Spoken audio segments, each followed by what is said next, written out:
Hey everyone. I haven't posted videos in the last couple of weeks. I've been busy doing some writing projects that I'm doing. I'm writing two different projects. One is a prophetic novel, and I'll explain more about what a prophetic novel is later. The other is a discipleship program that I am putting together that I call the Mystical Gospel of Jesus Christ. At least that's what I'm calling it right now. It could change.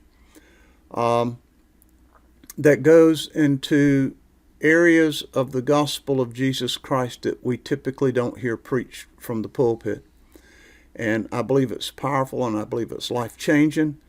And if you're one that just has this desire to go deeper, and it seems that that it's a struggle, leave a comment.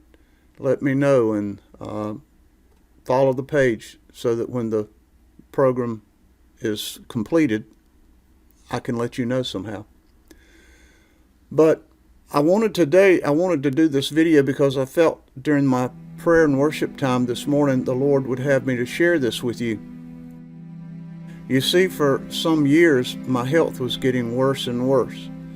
I couldn't get my weight under control. I was well over 300 pounds, and I was praying as I was getting sicker. I had no energy. I just felt bad. I hurt all the time, and I was praying. And I said to the Lord constantly, "Lord, heal me, for your word is truth and cannot lie.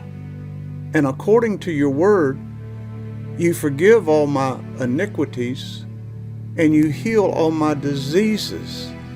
Yet I'm afflicted, and my body does not yield to your words." And I continued to pray, and I said, "Lord Most High, your word is truth and declares you took our infirmities and you bear our sicknesses, and by your stripes we were healed. Why do I yet suffer? These days, weeks, and months go by, and my youth is not renewed like the eagles. Why, Lord, am I afflicted? Why, Lord, is there no power?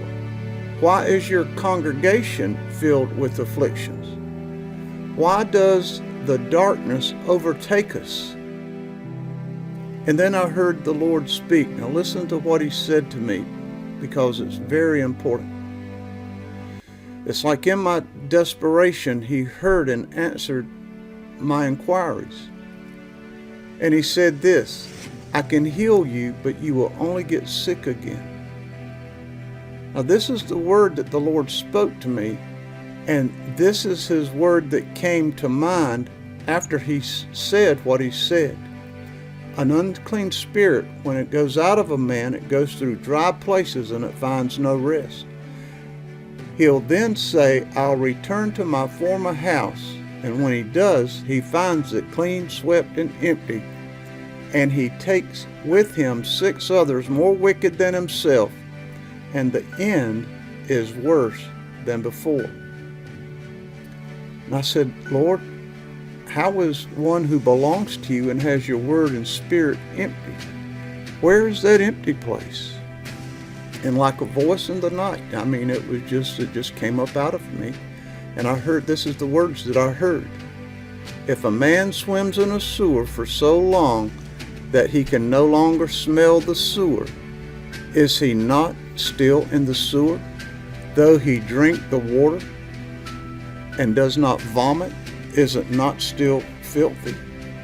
And I said, "Lord, confirm your word so that I'm not deceived by what I hear." And this is the scripture. "Beware lest any man spoil you through philosophy and vain deceit, after the tradition of men, after the rudiments or elements of the world, and not after Christ." That's Colossians 2:8. Then I heard, like layers of an onion, the wisdom, lies, and traditions of this world have been laid over the eyes of the people. The smallest part of this world's system is a lie and leads to destruction. Who can see the truth when it is wrapped? in the wisdom, lies, and the traditions of men. And because I was seeking healing, I began to relate to it in this way. You eat what was not made for food. You give thanks for what I did not create. Man has taken what the Lord created for food, then he called it good. Man took it and changed it and called it better. And then the Lord went on to say, your entertainment is filled with corruption. Your eyes see violence daily, and your ears are filled with vileness and this world's wisdom. You say you are set apart, yet the stench of the world covers you like that filthy water in the sewer. What other empty lies have we believed? Who considers their ways? What wisdom has the people of God trusted? Or which of the words of God have been traded for words that do not bring life? For in him, Yeshua, dwells all the fullness of the Godhead bodily. There is no disease there. And ye are complete in him, which is the head of all principality and power. In him dwells all the fullness of the Godhead bodily. And that fullness have we all received, grace for grace. But not one of us will enjoy the complete benefit of his fullness while holding to the wisdom, lies, and traditions of men, being bound to the elemental spirits of this world system. They create empty places in us that turn into fortresses of the deceiver. Now it's written, come out from among them and be separate, saith the Lord, and touch not the unclean thing, and I will receive you. Now, these are the words that the Lord has been speaking to me over this last year and a half. And it's a word that he's not only speaking to me, but he's speaking to those who cry to him for deliverance, for healing, for a greater walk, a greater fullness of the Spirit, but yet we can't receive it.